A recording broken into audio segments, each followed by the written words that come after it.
lo que hace la teología es nos enseña a pensar y analizar y categorizar, y nos ayuda en nuestra interpretación de la Biblia.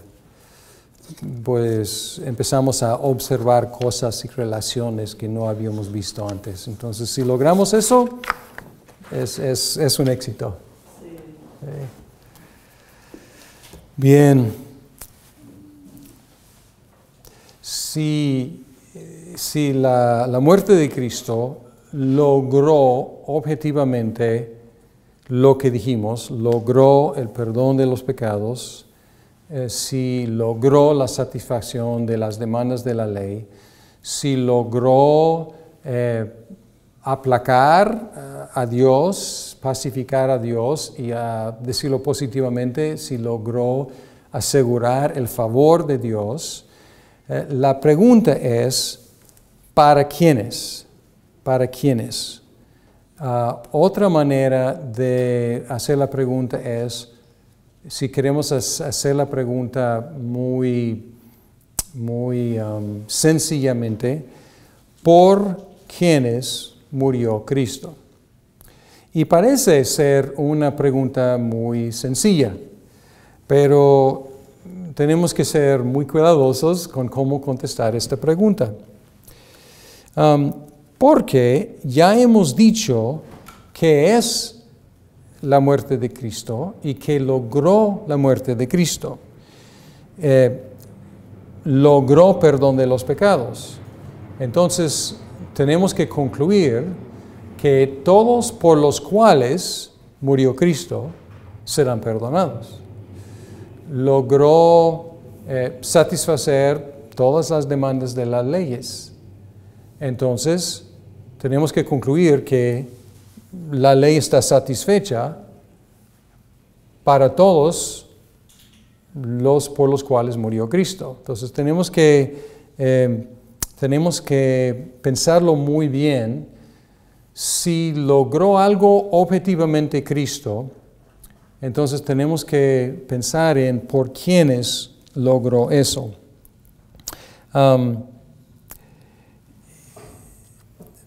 Otra vez la pregunta es, ¿para salvar a quiénes murió Cristo? Ahora, la pregunta no tiene que ver con la suficiencia de la muerte de Cristo para salvar o no salvar a los seres humanos. O sea, la muerte de Cristo es suficiente para salvar a quienes Dios quiera salvar. La pregunta es, ¿cuál es el diseño de la muerte de Cristo? Y las únicas conclusiones posibles, realmente lógicamente posibles, son que Cristo murió por cada ser humano y por lo tanto cada ser humano será salvo. Esto se llama universalismo. O que murió para salvar a los elegidos, quienes serán salvos. Estas son dos posturas posibles si la muerte de Cristo logró algo objetivamente. Murió por todos los seres humanos y todos los seres humanos serán salvos, o murió por algunos seres humanos y esos serán salvos. La primera opción es el universalismo y la otra opción muchas veces se llama el calvinismo, pero podríamos igual llamarlo agustinianismo o pues podríamos llamarlo reformado, pero muchas veces se llama calvinismo y ustedes ya leyeron algo de Juan Calvino y tiene su nombre, aunque no es como si él hubiera inventado la idea o si fuera el único, pero fue el más prominente que enfatizaba la cuestión de la elección de Dios y el diseño de la muerte de Cristo para salvar a los elegidos. La Biblia y la observación indican de que no todos son salvos. En lo personal, me encantaría poder creer en el universalismo. Me encantaría poder creer que cada uno y todos los seres humanos serán salvos. Para mí sería una opción muy cómoda, sería una opción que me encantaría poder creer. Pero no tenemos esta opción en la Biblia, porque la Biblia muy claramente indica de que no todos son salvos. Entonces, esto nos deja con una expiación particular o personal, o a veces se llama una expiación limitada. Si no todos son salvos, tenemos que poder explicar por qué no. ¿Por qué no? Y hay diferentes respuestas a esta pregunta, ¿por qué no son salvos? Pues podemos decir que no son salvos porque no creen en Cristo. Y es una respuesta correcta. Pero esto no va más allá de su creer o no creer. Y no contesta la pregunta por qué creen o no creen. Simplemente queda con creen o no creen. Y tenemos que hacer la pregunta entonces, ¿por qué no creen o por qué creen? Si los no creyentes no reciben la salvación y los creyentes reciben la salvación, ¿cuál es la diferencia entre ellos? ¿Dónde encontramos la particularidad? ¿Dónde encontramos la diferencia en los seres humanos para poder decir que algunos reciben la salvación y otros no? En la teología reformada nos afirmamos que la particularidad, o decir la diferencia entre las respuestas humanas son reflejos del plan de Dios. Es decir, que encontramos que la particularidad de la salvación es diseño de Dios, no simplemente decisión humana. Claro que es decisión humana, pero además esta decisión humana es parte del plan de Dios. Decirlo así, Dios eligió a los suyos, Cristo murió por los mismos y el Espíritu Santo aplica la redención a estos mismos. Es la soteriología reformada, podemos decir, o calvinista. Decir que en el plan de Dios, la redención está diseñada desde el principio hasta el fin para salvar a los que Dios quiso salvar.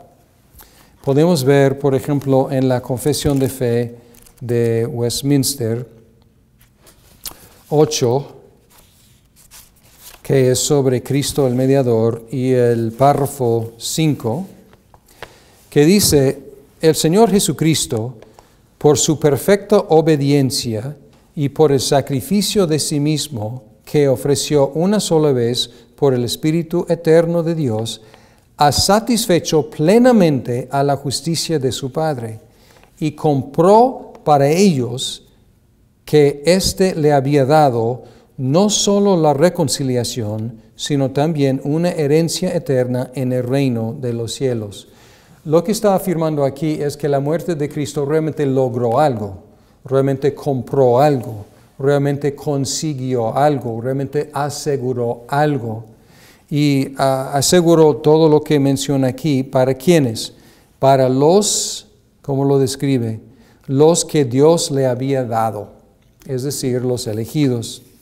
Y luego si leemos el párrafo 8, dice: a todos aquellos para quienes Cristo compró redención, les aplica y comunica eterna, cierta y eficazmente la misma, intercediendo por ellos, revelándolos en la palabra y por medio de ella los misterios de la salvación, persuadiéndoles eficazmente por el Espíritu a creer y a obedecer, y gobernando sus corazones por su palabra y Espíritu, venciendo a todos sus enemigos por su gran poder y sabiduría, de tal manera y forma que sea más de acuerdo con su maravillosa e inescrutable dispensación.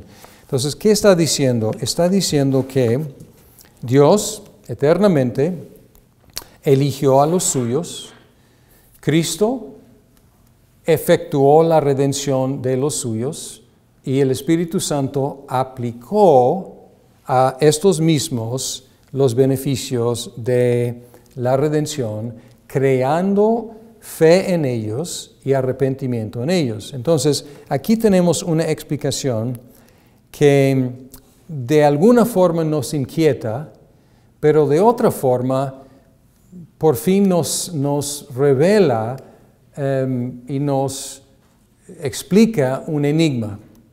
Y el enigma es ¿por qué creen algunos y por qué no creen otros? Porque cuando yo veo, digamos, a mí mismo, cuando yo llegué a creer en Cristo, no encuentro ninguna explicación adecuada en mí. No estaba buscando a Dios, no sentía una necesidad de Dios, no estuve en crisis en mi vida.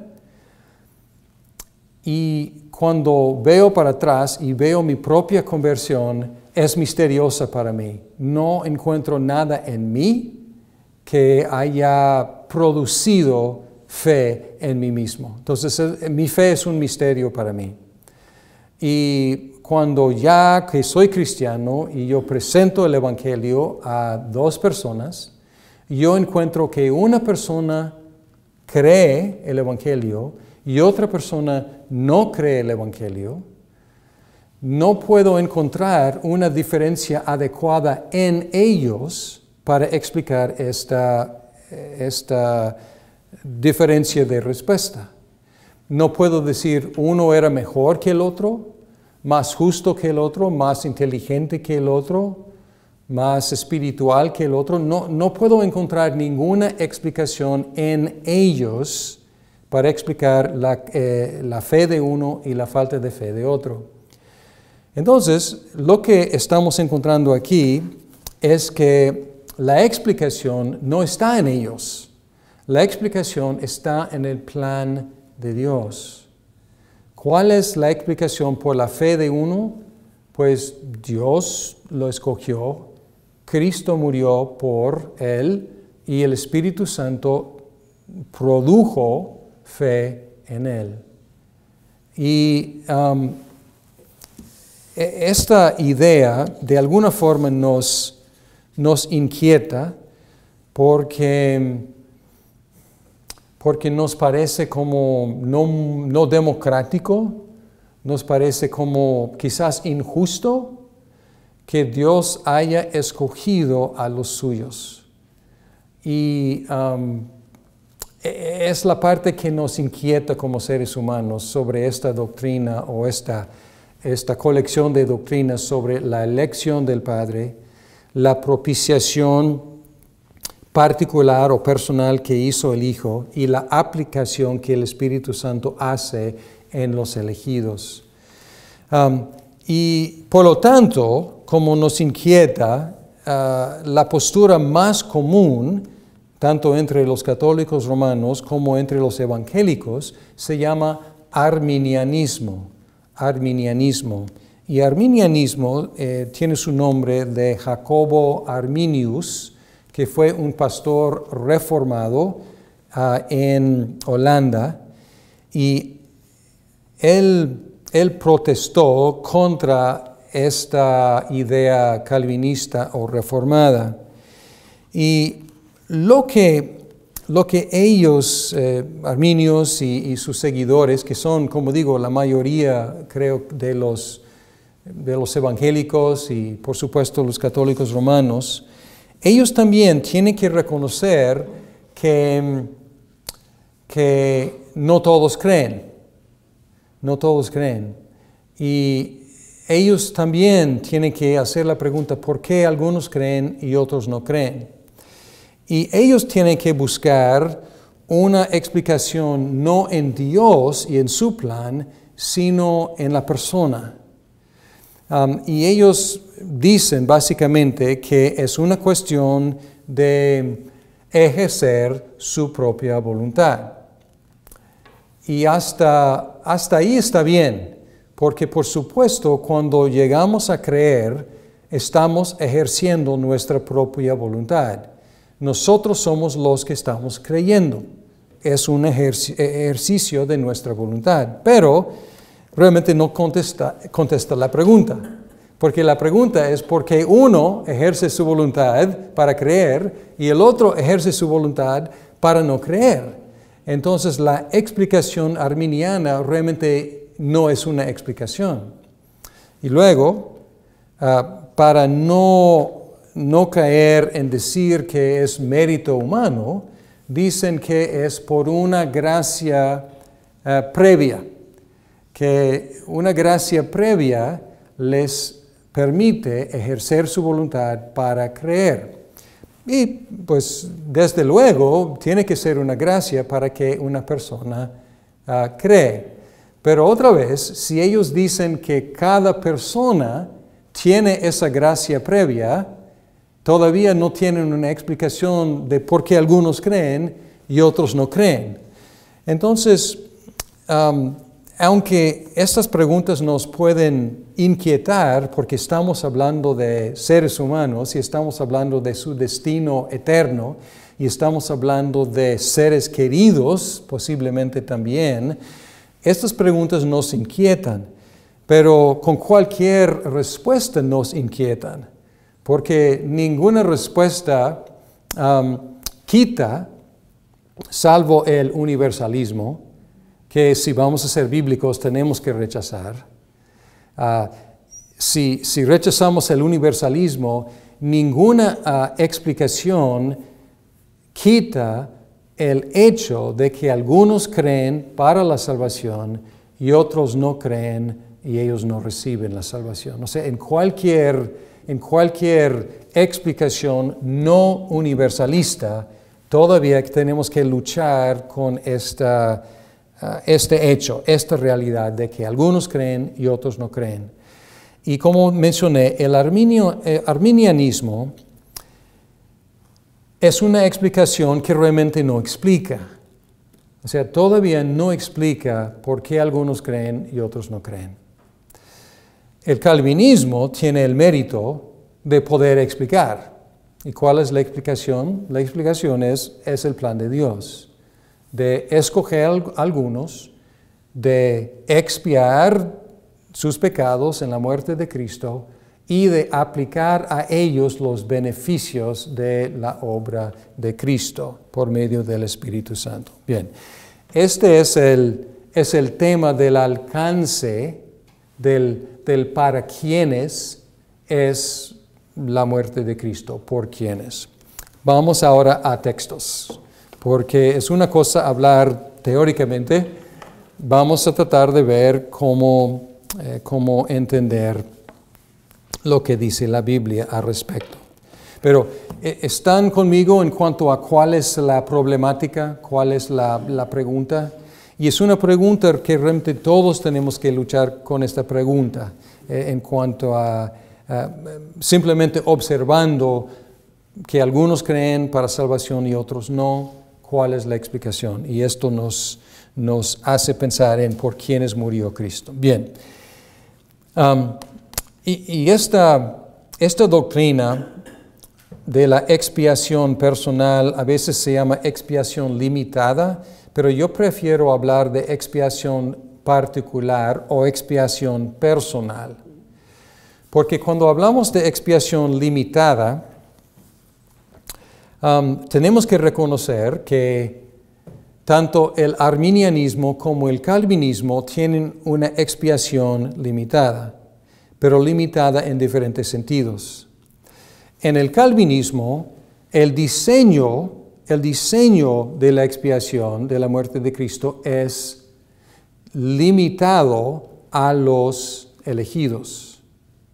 En el arminianismo, la muerte de Cristo es limitada en su poder. Porque lo que el arminianismo dice es que la muerte de Cristo no salva a nadie no salva a nadie, sino que hace salvables a todos. Y luego, ejerciendo su propia voluntad para creer, los que lo hacen reciben la salvación.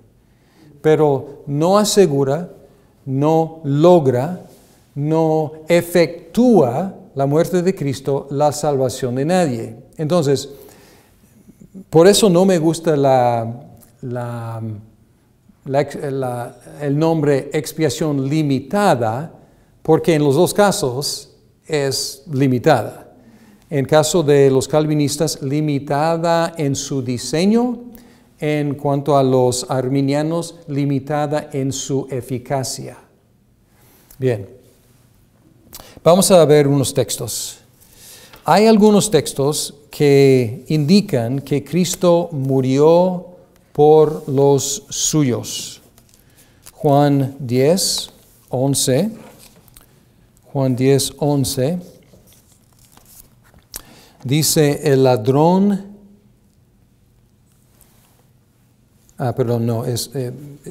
Es 11, no 10. 10, 11. Cristo dice: yo soy el buen pastor da su vida por las ovejas, Y luego en 15 dice: de igual manera que el Padre me conoce y yo conozco al Padre, y doy mi vida por las ovejas. Y cuando leemos quiénes son las ovejas, encontramos que las ovejas son los que reconocen la voz del pastor y lo siguen. Entonces, aquí dice que da la vida por las ovejas. También Hechos 20, 28. Hechos 20, 28. Aquí dice: tened cuidado de vosotros y de toda la grey, en medio de la cual el Espíritu Santo os ha hecho obispos para pastorear la iglesia de Dios, la cual Él compró con su propia sangre. Entonces aquí utiliza palabra objetiva. Dice, no dice hizo comprable, hizo salvable la iglesia, más bien dice compró la iglesia, efectuó la salvación de la iglesia. Otra vez, Efesios. Muchas veces no pensamos en este texto como un texto acerca de la expiación. Es un texto que leemos para entender lo que es el matrimonio. Pero luego al final Pablo dice: pero yo estoy hablando de Cristo y la iglesia. Efesios 5, 25 al 27.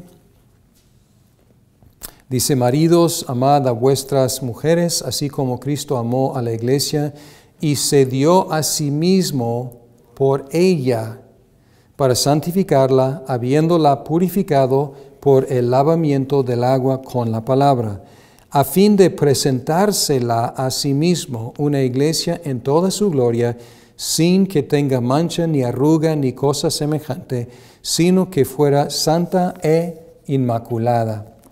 Y aquí dice que Él se dio a sí mismo por ella, y luego habla de todos los beneficios que ella, la iglesia, tiene por el hecho de que Él se dio por ella.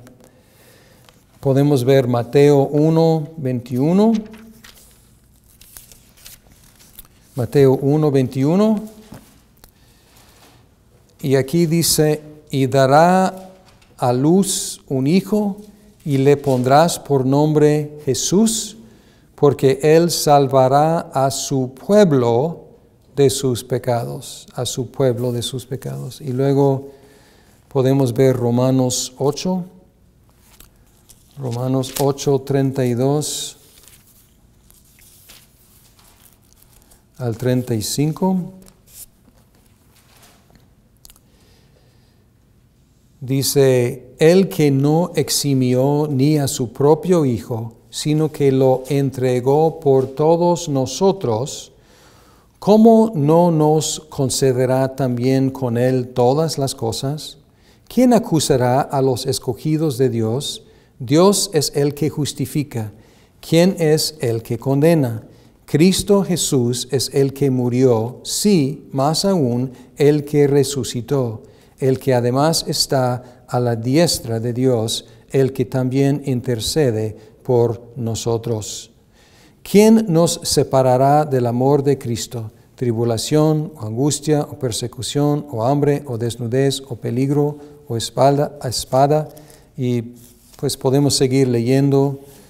Tal como está escrito, por causa tuya somos puestos a muerte todo el día, somos considerados como ovejas para el matadero, pero en todas estas cosas somos más que vencedores por medio de aquel que nos amó. Porque estoy convencido de que ni la muerte, ni la vida, ni ángeles, ni principados, ni lo presente, ni lo porvenir, ni los poderes, ni lo alto, ni lo profundo, ni ninguna otra cosa creada nos podrá separar del amor de Dios que es en Cristo Jesús, Señor nuestro. ¿De quiénes está hablando? Pues está hablando de los creyentes. Y dice en el 32 que Él se entregó por todos nosotros. Y si seguimos leyendo, ¿quiénes son los nosotros? Pues está hablando de los creyentes en Cristo que tienen todos estos beneficios. Bien,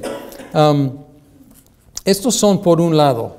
Ahora, esta es la tarea de la teología sistemática, porque con estos textos podemos decir que Cristo murió por los suyos, murió por las ovejas que Dios le había dado, murió por la iglesia, murió por su pueblo. Diferentes maneras de decir lo mismo. Pero hay textos que dicen que Cristo murió por el mundo o por todos los hombres. Por ejemplo, Juan 1:29. Juan 1:29.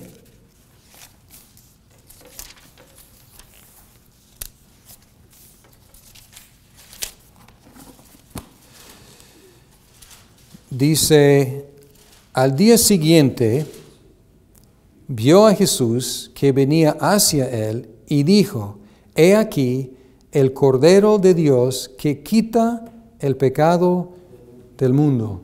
Quita el pecado del mundo. Podemos ver Primera de Juan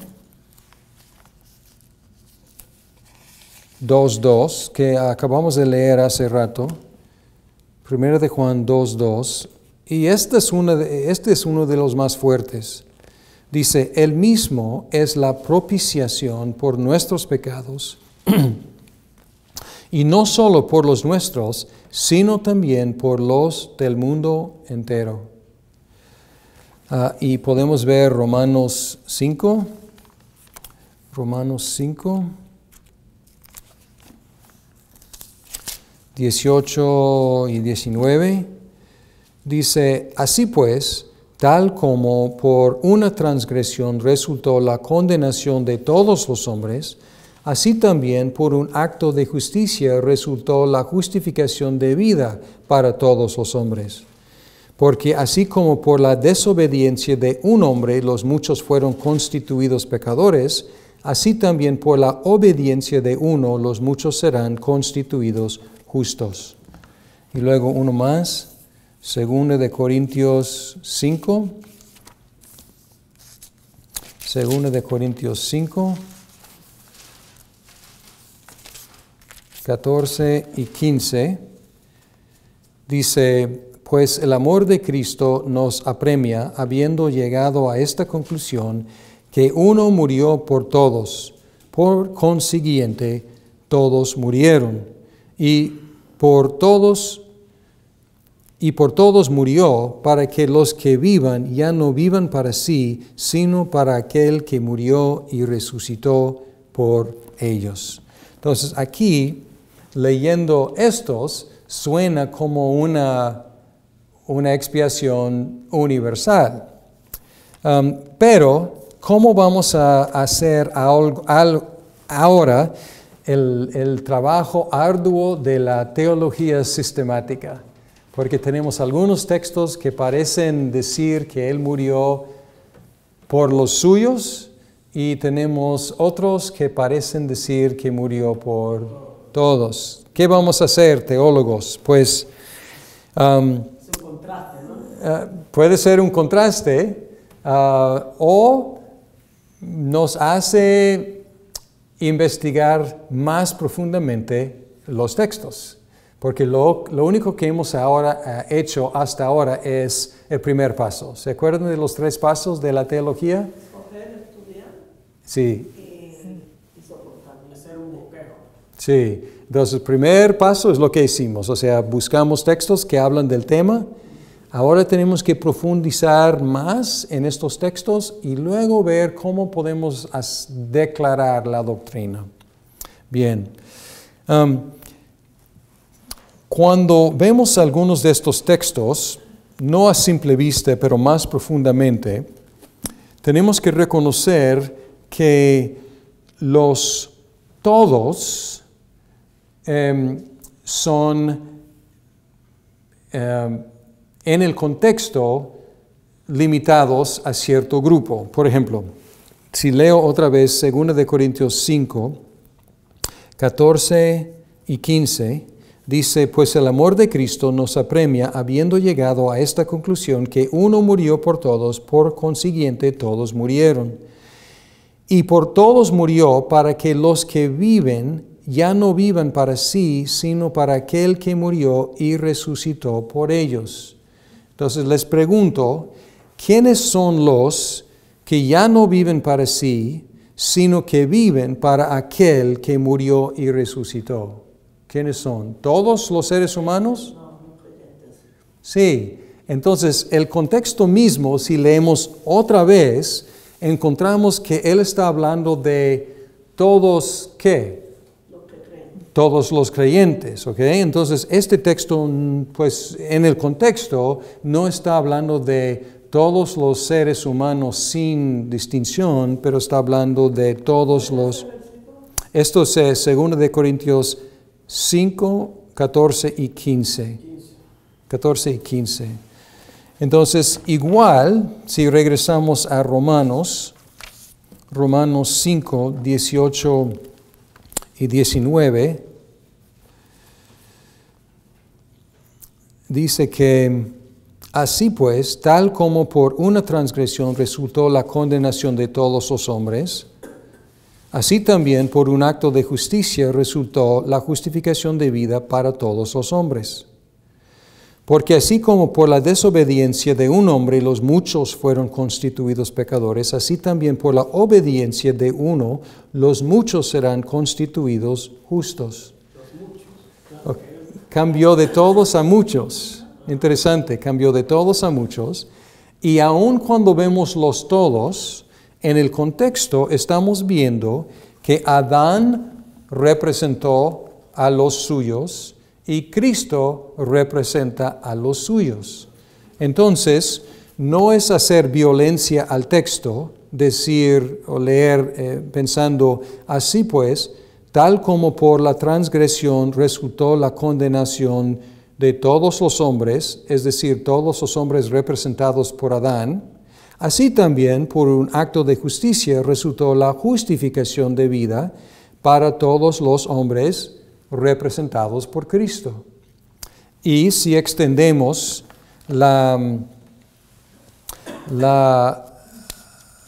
el campo de investigación más y hacemos la pregunta, ¿quiénes en Romanos son los justificados? Pues si regresamos a capítulo 3, encontramos que los justificados son los que creen en Jesucristo. Entonces, si vamos a afirmar que Pablo está diciendo que todos son, sin distinción, todos los seres humanos son justificados, pues estamos negando lo que dijo en Romanos 3, 4 y hasta ahora en 5. Y además, ¿qué estamos promulgando? Universalismo, exactamente, salvación universal.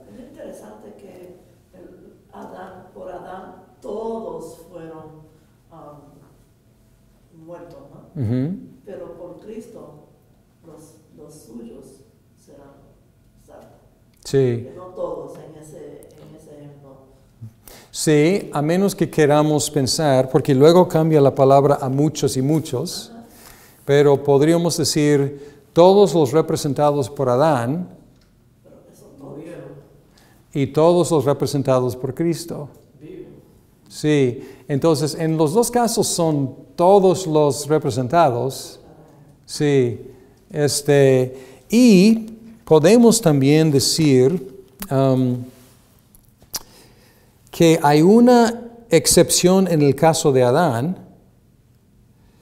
porque no es cierto que Cristo haya sido condenado por la transgresión de Adán.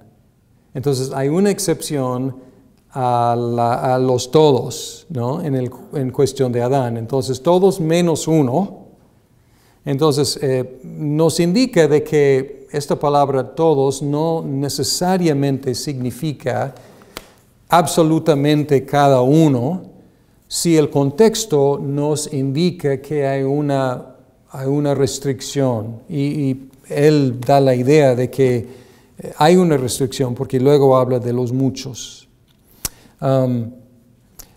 Cuando vemos Juan 1, 29, dice, he aquí el Cordero de Dios que quita el pecado del mundo, La única forma, si queremos decir que está diciendo que quita el pecado de todos los seres humanos del mundo, estamos interpretando mundo para decir todos los seres humanos. Entonces es una interpretación, porque no dice todos los seres humanos, dice quita el pecado del mundo. Y les pregunto, no hemos llegado a la escatología todavía, pero algún día ¿va a quitar Jesús el pecado del mundo? Sí. Entonces hay otras formas de interpretar este versículo que no significa que quita, es decir, perdona el pecado de cada ser humano. Porque está general aquí, quita el pecado del mundo. Y otra vez, si un arminiano quiere decir que esto quiere decir que quita el pecado de cada ser humano, ya ha caído en ¿qué? Universalismo.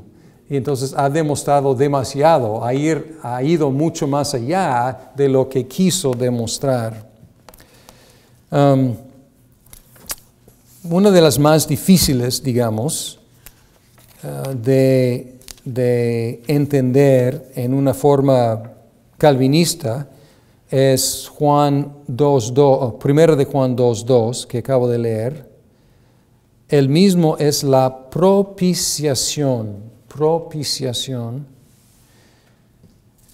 por nuestros pecados. Entonces está hablando de lo que dijimos, está hablando de algo objetivo. Y dice, no solo por los nuestros, sino también por los del mundo entero. Entonces, esto suena más fuerte porque está hablando no como en general que quita el pecado del mundo, cosa que algún día en su regreso Jesús va a hacer, va a eliminar el pecado del mundo y podríamos verlo en esa forma, pero aquí está hablando específicamente de la propiciación por nuestros pecados y no solo por los nuestros, sino también por los del mundo entero. Entonces, ¿cómo vamos a interpretar este texto en su contexto? Les pregunto, ¿fue Juan un universalista en su carta, esta carta primera de Juan? Al contrario, en esta carta él está dándonos muchas pruebas para determinar si somos verdaderos cristianos o no. Entonces, Juan está muy lejos en toda esta carta de promulgar una salvación universal. Más bien, Él está diciendo, pruébense. Aquí son evidencias de la verdadera fe. Y si no, pues están fuera de la salvación. Entonces, Juan no es universalista. Entonces, interpretar este texto en una forma universal sería atentar contra lo que enseña en el resto de la carta, es decir, introducir una contradicción. Pero no queremos hacer violencia a lo que dice. Entonces vamos más profundamente, dice también por los del mundo entero. Reina Valera, creo que dice por los de todo el mundo. La expresión ahí es todo el cosmos, todo el cosmos. Entonces, me gusta, yo creo que todo el mundo está bien, pero todo el mundo en español es un dicho que quiere decir todas las personas. Cuando decimos todo el mundo, decimos todas las personas. Pero cuando pensamos en el cosmos, no estamos pensando tanto en individuos, estamos pensando en el universo. Entonces, leerlo así ahora va más de acuerdo con lo que estamos sospechando acerca de lo que dice Juan 1:29, que quita el pecado del cosmos, quita el pecado del mundo. Y aquí Él hizo propiciación no solo por nuestros pecados, sino también por los de todo el cosmos, de todo el cosmos. Todavía es difícil porque es difícil entender cómo hizo propiciación por el cosmos, porque propiciación es una palabra muy personal, como ya vimos en nuestro repaso de todo esto. Es una palabra muy personal. Entonces, admito que este texto presenta un gran reto para los teólogos, pero a menos que queremos afirmar el universalismo, no podemos decir que Él realmente propició a Dios por cada ser humano, porque si lo hizo, pues cada ser humano pues es salvo ante Dios. Bien, entonces, ¿qué estamos diciendo? Tenemos que observar las restricciones que el mismo contexto indica cuando encontramos la palabra todo. Otra cosa que tenemos que reconocer es que algunos textos hablan de la voluntad de Dios para la salvación de todos. Por ejemplo, ya leímos Romanos 5, 18 y 19. También leímos 2 de Corintios 5, 14 y 15. Vamos a leer también 1 de Timoteo 2, 1 y 4.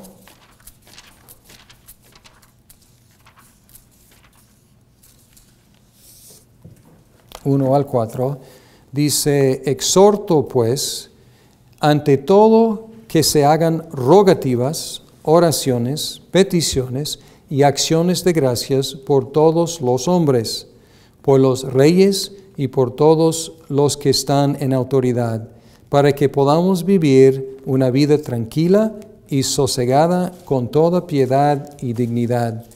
Porque esto es bueno y agradable delante de Dios nuestro Salvador, el cual quiere que todos los hombres sean salvos y vengan al pleno conocimiento de la verdad.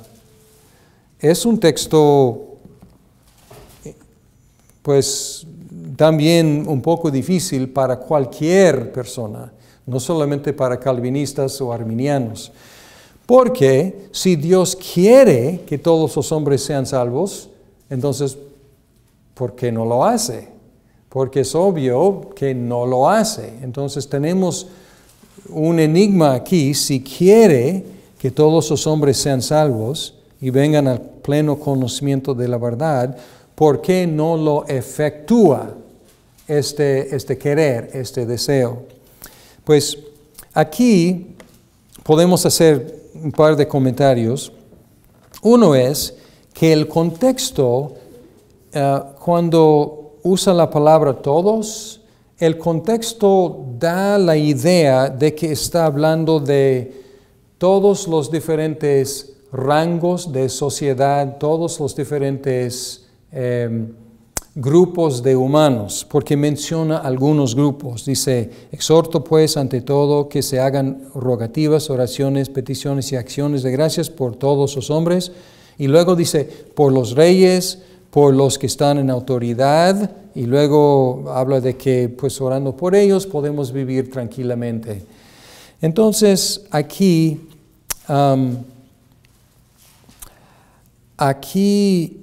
podemos, yo creo que en el contexto, decir que cuando habla de que quiere que todos los hombres sean salvos, en el contexto posiblemente está diciendo, quiero que los reyes sean salvos, que los norteamericanos sean salvos, que los chinos sean salvos, que los pobres sean salvos, como todas las categorías de hombres sean salvos.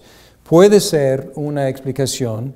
Ustedes tendrán que juzgar si el contexto permite esa interpretación. Y la otra idea es que encontramos en la Biblia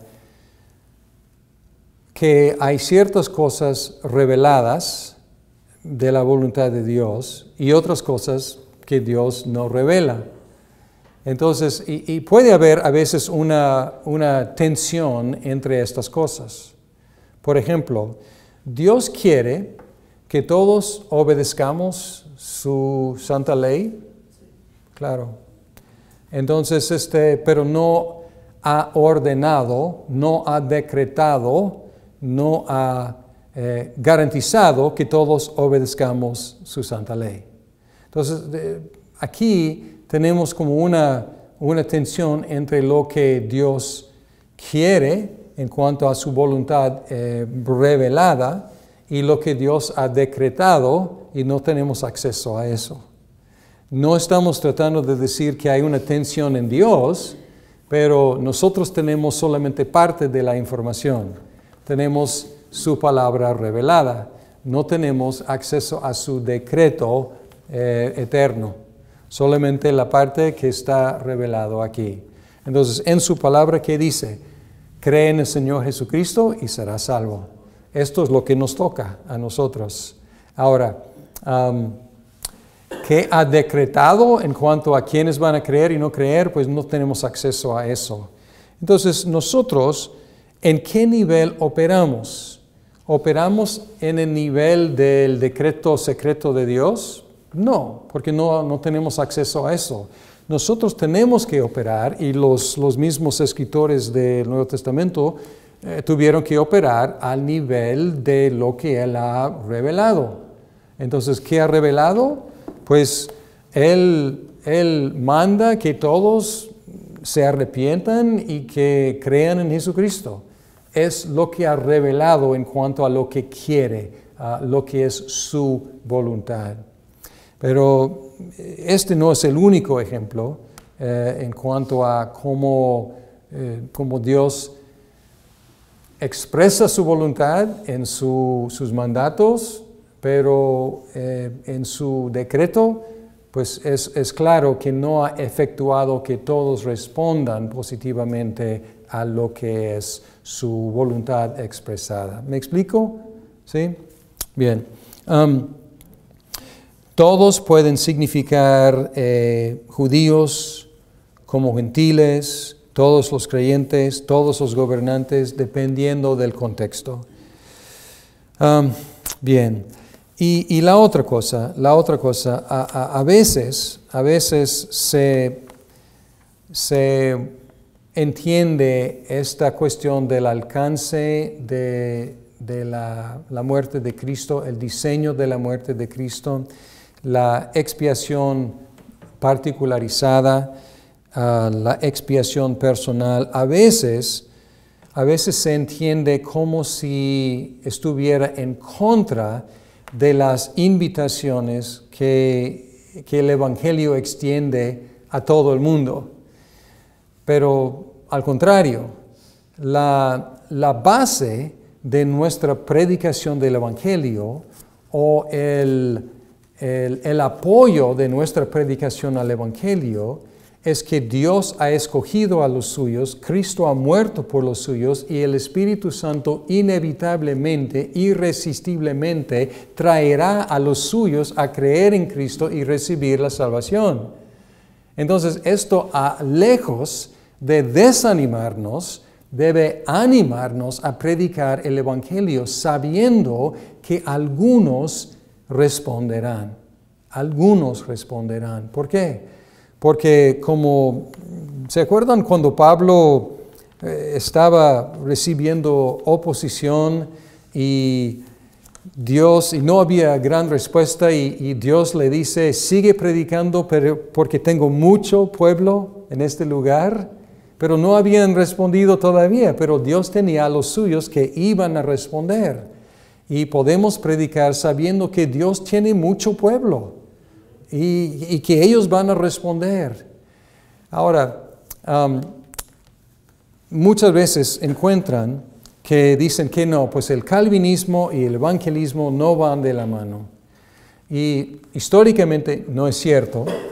Y estamos aquí reuniéndonos en una iglesia que demuestra que no es cierto. Aquí es una iglesia presbiteriana, una iglesia reformada, que fue la cuna del programa Evangelismo Explosivo, que ha enseñado a millones de personas, supongo que millones de personas, a compartir su fe con otros. Entonces, pues aquí estamos en un contraejemplo a esta idea. Pero si lo pensamos teológicamente, no solo históricamente, teológicamente, el arminianismo que tiene una expiación limitada en su poder, tiene la posibilidad de fracasar por completo. ¿Y qué quiero decir con esto? Si salgo a predicar en una mentalidad arminiana, me toca a mí convencer a la persona a ejercer su propia voluntad, a hacer una decisión. Entonces, yo tengo que usar todo método que puedo, todo método legítimo para convencerle a hacer esta decisión. Y por lo tanto, históricamente otra vez podemos hablar, ha habido muchos métodos que son como muy persuasivos, pero hasta manipulativos, porque lo que tengo que sacar es una decisión de tu voluntad. Una decisión de tu voluntad. Y es posible que a través de toda la historia del mundo, es posible en el esquema arminiano que nadie responda. Que nadie responda. ¿Por qué? Porque la muerte de Cristo no garantiza la salvación de nadie, sino solamente hace salvables a todos los seres humanos.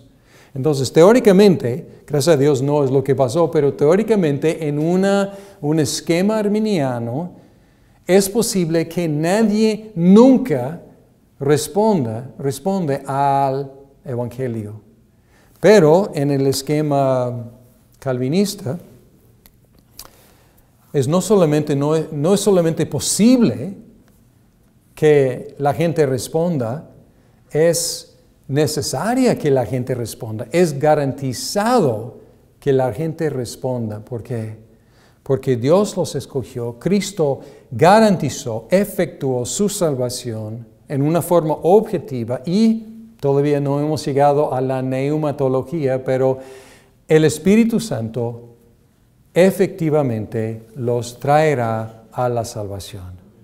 No negamos la necesidad de la fe. Nadie será salvo sin responder a Cristo, sin ser regenerado, sin experimentar la gracia de Dios y recibir esa gracia de Dios. Pero la pregunta es, ¿qué pasó conmigo hace 40 años? ¿Por qué creí yo en Jesucristo? Ahora tengo una respuesta. Y la respuesta es que Dios, desde antes de la fundación del mundo, me tuvo misericordia. ¿Por qué a mí? No tengo la menor idea.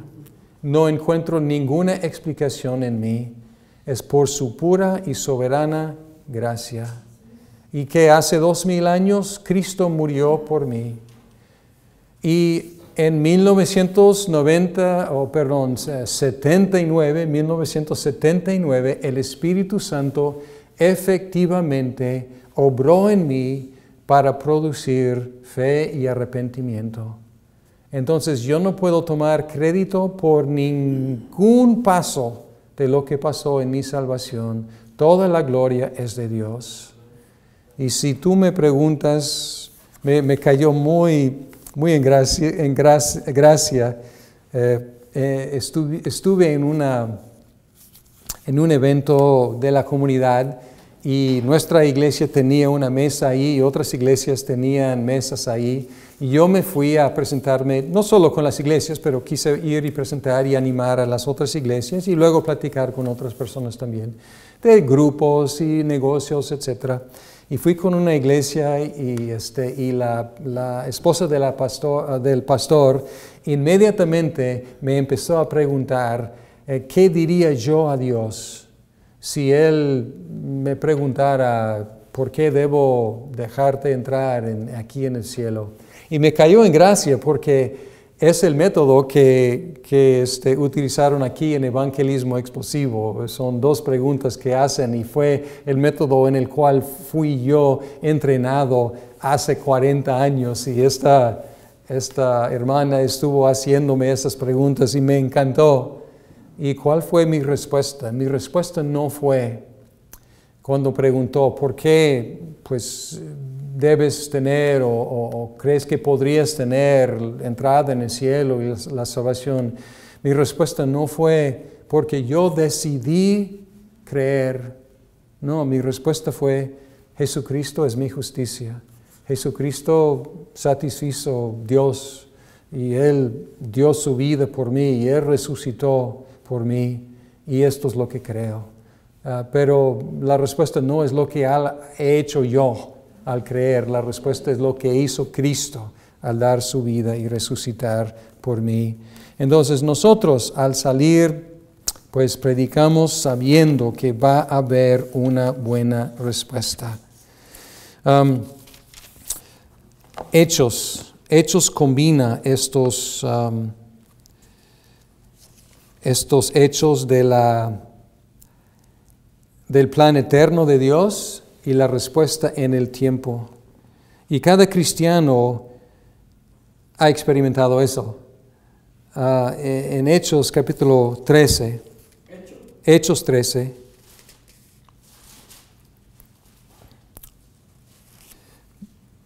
hay una predicación, Pablo predica, y luego en 48 dice, oyendo esto, los gentiles se regocijaban y glorificaban la palabra del Señor y creyeron. Y tenían que creer para ser salvos. Es lo que el Evangelio dice. Pero dice, ¿y creyeron quiénes? Todos los que estaban condenados para vida eterna. Sí. Dice, creyeron cuántos estaban ordenados a vida eterna. Entonces aquí en este versículo es fascinante porque tenemos el plan eterno de Dios y no tenemos acceso a ese plan hasta que se revele en el tiempo. Y dice aquí, todos creyeron. ¿Quiénes creyeron? Los que fueron ordenados a la vida eterna. Ordenados o escogidos, ¿no? Sí, lo mismo, exacto. Sí, lo mismo. Ordenados, escogidos para la vida eterna. Y en esa confianza salimos a predicar el Evangelio, porque nuestra propia experiencia no es de habernos preparado, habernos mejorado, haber llegado a un nivel superior para que estuviéramos listos para hacer un acto de nuestra propia voluntad. Nuestra propia experiencia es encontrarnos creyendo. Y somos una sorpresa para nosotros mismos. ¿Y cuál es la explicación? La explicación es que gracias a Él, por palabras que solamente Él tiene, o por razones que solamente Él tiene, Él nos tuvo misericordia desde eternidad. Cristo murió por nosotros y el Espíritu Santo obró en nuestras vidas cuando Dios quiso. Y en esa confianza salimos y predicamos a otros, porque hay otros ordenados a vida eterna. Y sabemos que es una vasta multitud que nadie puede contar. Y encontramos en Apocalipsis. Apocalipsis es uno de los libros misioneros más animadores, porque encontramos que en Apocalipsis 4 y 5 que hay un culto de adoración. Y el culto crece y crece y crece, y hay ángeles y hay seres vivientes y luego hay más y más personas. Y dice, y toda cosa creada, 5:13, toda cosa creada que está en el cielo, sobre la tierra y debajo de la tierra y en el mar, y a todas las cosas que en ellos hay, oí decir al que está sentado en el trono y al Cordero, sea la alabanza, la honra, la gloria y el dominio por los siglos de los siglos. Y dice aquí, en esta alabanza, dice que Cristo,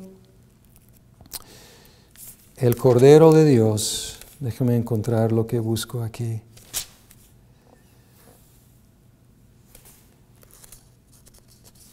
En el 5 dice, digno eres, aquí está, 5:9, y cantaban un cántico nuevo.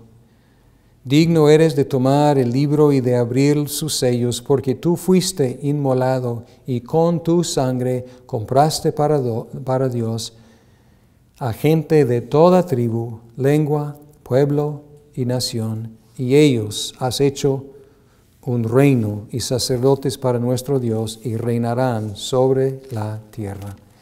Entonces, Cristo murió por ¿quiénes? Por muchos, por una vasta multitud.